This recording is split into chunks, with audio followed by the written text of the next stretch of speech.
What is going on, my friends? KDE here, and welcome back to the 36th official episode of the King Darius Experience. I appreciate everybody, regardless of where you're watching. If you're watching the visual experience on YouTube or other visual platforms, if you're listening on iTunes, on Spotify, wherever your preference is, or you're simply just watching the breakout videos we do on social media, your attention, your support matters to me, and I'm here to serve you guys and help awaken and empower us collectively so we can create more of the things we love and get rewarded to do so. So our awakening and empowering today is coming by way of understanding that you can't grow anything in a digital environment, well, in life in general, but we're not going to talk about that, but in a digital environment without understanding intention. Intention is everything. It includes all things that we talk about within marketing, including context, including positioning, and all of those fancy things. But before we hop into this, I do want to let you know that we are dropping multiple episodes every single week, every single month, on topics that are relevant, that help creators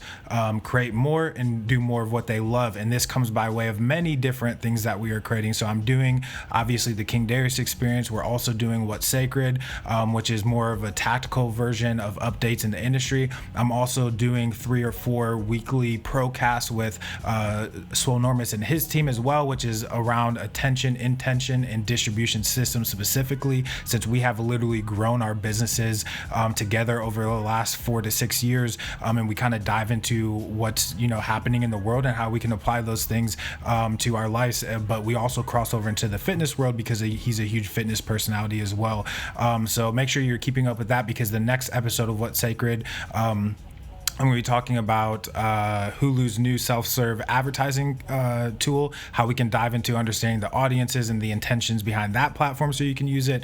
And then the next few procasts, we're talking about some similar stuff as well, but from a collective perspective with myself and Swonormus. So lots of content to tune in to and to choose from for your own liking and at your own convenience. And hopefully all of it is somewhat relevant and or valuable to you and applicable to your career and your journey as a creator and a small business owner or entrepreneur. So all of that banter and intro aside, let's hop into the first point I want to talk about, which is aligning your efforts with intention. So aligning with intentions. Why is this important? Why do we do it, and how do we do it? So the trap that a lot of creators fall into, regardless if they're sort of going for organic marketing efforts and or paid advertising efforts online, is to enter the world of disruption, which we've talked about the difference between disruptive marketing and permission-based marketing before. We've talked about a little bit about intention before, but this is the trap a lot of people fall into. I'm only going to post if I have something to say and or if I have a call to action for the audience. I'm only going to run a campaign if I have a product or a service to sell.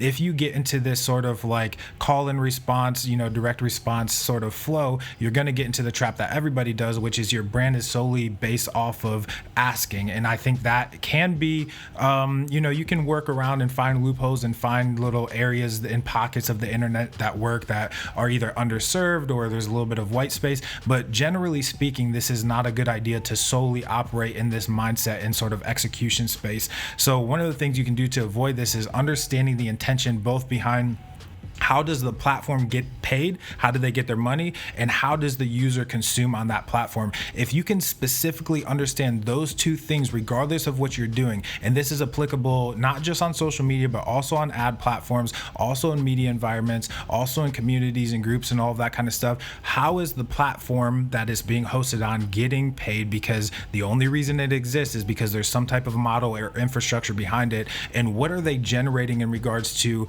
meeting the user's intention? How is the user consuming on that platform? So if you're in Facebook ads, how's Facebook ads getting paid? How are the users consuming the attention or the media? If you're on TikTok, if you're a Snapchat, if you're inside of groups, if you're talking about an email list, regardless of what sort of channel or element you're talking about in marketing and advertising, if you understand how the brand or the entity or the platform is getting paid and how the user's consuming attention, you have the ability to identify and align with the intention of both of those and sort of meet in the middle, and be a lot less disruptive with your marketing and advertising, and a lot more in line with a user's intention, because how we behave and what we intend are often two different things. And this is something you have to be careful of in marketing, because a lot of times we can just identify demographics or behavior or things that we know about a group or an audience, but we forget there's a certain intention, either spoken and or unspoken, that they may behave that we weren't aware of. And this can affect cost, this can affect reach organically, this can affect cost per acquisition on advertising. Regardless if it's marketing or advertising, intention affects results, and you just need to be aware of that, and start tapping into it. So I wanted to identify those two questions for you, because a lot of time when you start bantering as a marketer about, jargon and industry practice or whatever, it can kind of get cloudy and murky. But I like to take those high and lofty concepts and bring them down to earth and say, no. Intention is just a fancy way of what's the business model of how that person or that entity is getting paid, and how are the people consuming that platform actually consuming that content. Because if you can understand those, then all of the, cascading elements off of that are going to be understandable as well. So the one thing I want you to do, though, the rule of thumb, is to never assume somebody's intention. Always do your research and development. Even if it's as simply as answering those two questions, or even more granular or more detailed, never assume a platform's intention, never assume a user's intention, an audience's intention, and definitely never assume your own intention, because you have to peel back the layers so we can get to true intention of media, both on the paid and organic side, so we can get the results that we're looking for, regardless of what season of life and business we're in there. So aligning your media efforts with intentions is actually something I practice with my music, which is just one of the sort of side projects and hustles I do alongside of running my startup media company. And it's actually pretty, successful by, my standards or my terms, not necessarily comparing it to anything other than what my expectations were or weren't for my music. But right now, I know without spending any money on Spotify, spending any money on TikTok, spending any money on Facebook, spending any type of paid digital advertising dollars to get more attention, I can rely, as it stands on August 25th or late fall in 2020, for 3,000 to 6,000 streams to come through automatically every single month for King Darius Music, which results over a 12-month span in 24 to 72,000 streams organically. And that grew astronomically from last year, because last year I was only on, I think, let's just take Spotify, from I think mid-May or so to the end of the year, and I already had 27,000 streams in my first year. So I'm going on a little bit more on the conservative side, but I'm trying to show you that I can rely on that. I don't as long as I'm not, not dropping music between now and the end of the year, that's going to keep coming over and over again. They always have something new to listen to. They always have something to rely on. And I can rely on that cadence of organic attention to always be there. And then when I do have the moments where I'm paying for advertising, or I'm paying for influencer marketing or whatever the case may be, I see these little data spikes inside of the content, inside of the back end. And what that does is it raises your floor. So let's say last year, like I said, May through the end of the year, my floor was, hey, I got 27,000 streams on Spotify in my first year.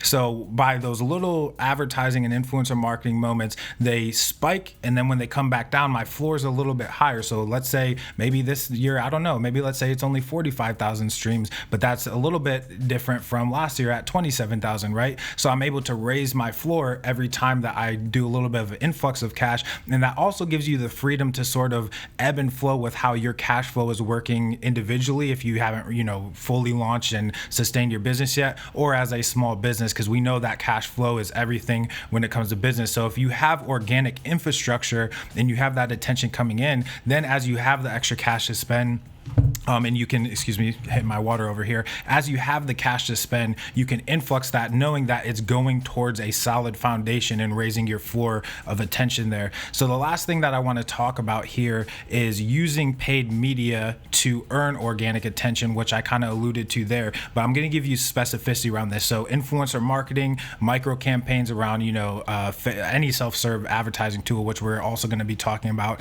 in What's Sacred. So you can kind of see the back end of these platforms as I script screen share, but any of them, right? Facebook has a great ad product, and also placements on Instagram. Google has a great ad product, both in the search realm as well as the YouTube realm. TikTok has a great ad platform. Spotify, it's getting there. It's a little bit, on the infancy side, but it's definitely underpriced for sure. But anytime any attention is underpriced online, there's a little bit more vagueness in regards to results and accuracy of goals and objectives. But this is what the thing I want you to pay attention to in those paid moments that I'm talking about, and those influxes that raise your floor. Control your costs, control your audiences, and control your creative. If you can control those three things in your paid environments, then you can almost rest assured that every time you spend money on your brand, on a campaign, on a product or a service, that your floor is going to raise, because you know what your costs are. So you're basing everything around that and reverse engineering back down to the execution, which is the creative. If you have multiple pieces of creative and you're hitting different angles, whether you're promoting a product or service, or you're just trying to get more attention, clicks, awareness, views, that kind of stuff.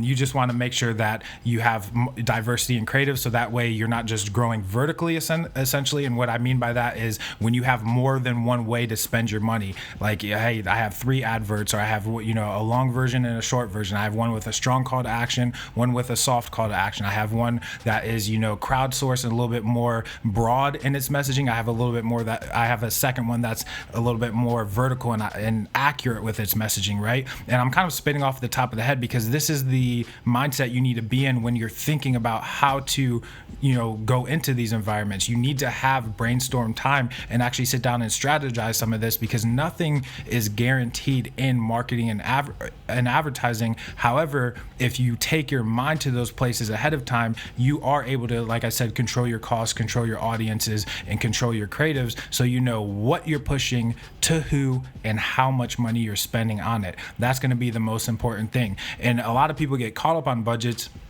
and just assume just because you have small or little to no budget or a shoestring budget, that you can't have the benefits of some of these self-serve advertising tools and influx some of the organic attention, because it's really nice. Like I said, it's really nice to be able to, hey, I have an extra 300, I have an extra 1,000, I have an extra $1,500 or whatever in this week, in this month, in this period, and be able to spend on that. And then when you're not spending, the rest assured sort of foundation of, wow, I'm still getting organic attention. This is kind of nice. So the faucets are always on. I'm always slowly growing the brand, and I love that. I love that if I'm not dropping music for 2 or 3 weeks, which sounds kind of insane, because I know a lot of people who only drop music once a year, once every 6 months or whatever. But for me, if I've gone like 4 or 5 weeks without dropping a new single or some type of music content, I start to get sort of like the sweats, if you will. So I'm like, man, I really need to drop something else. But I know that in between those times, I'm still going to be getting that daily ticker of at least 150 to 200 people or so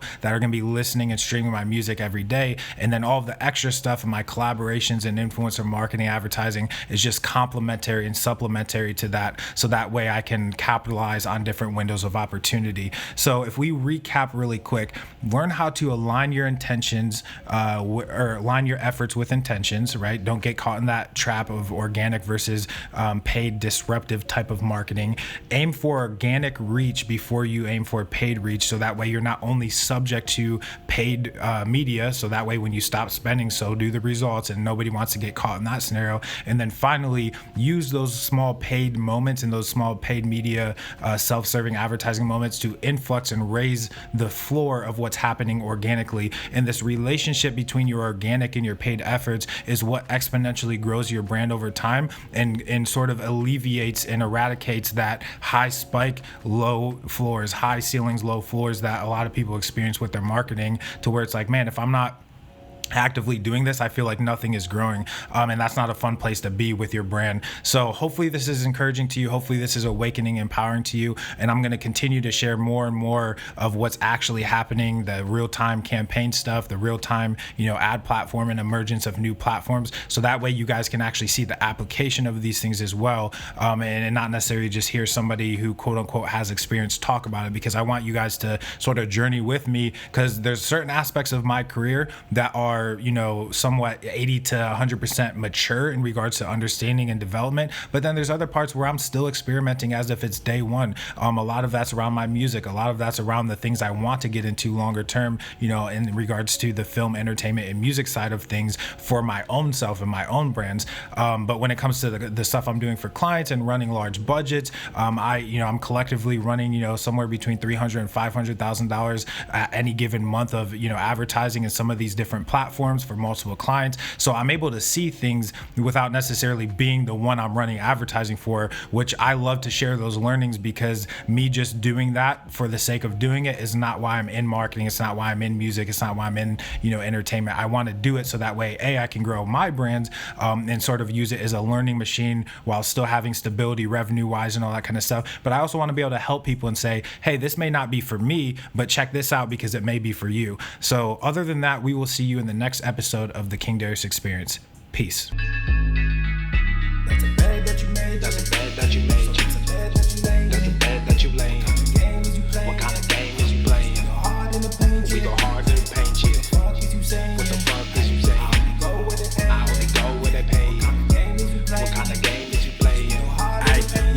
Whoa, my shit is relevant. On topic, my melanin is popping. I'm taking skeletons on closets and making new deposits. I'm in my element, no ollies. You children popping mollies. I'm so intelligent, my honesty turned into philosophy. I go hard in the paint, the harder I play. Nigga, I'm like Harden on James. A problem to face. I don't wear my heart in my sleeve.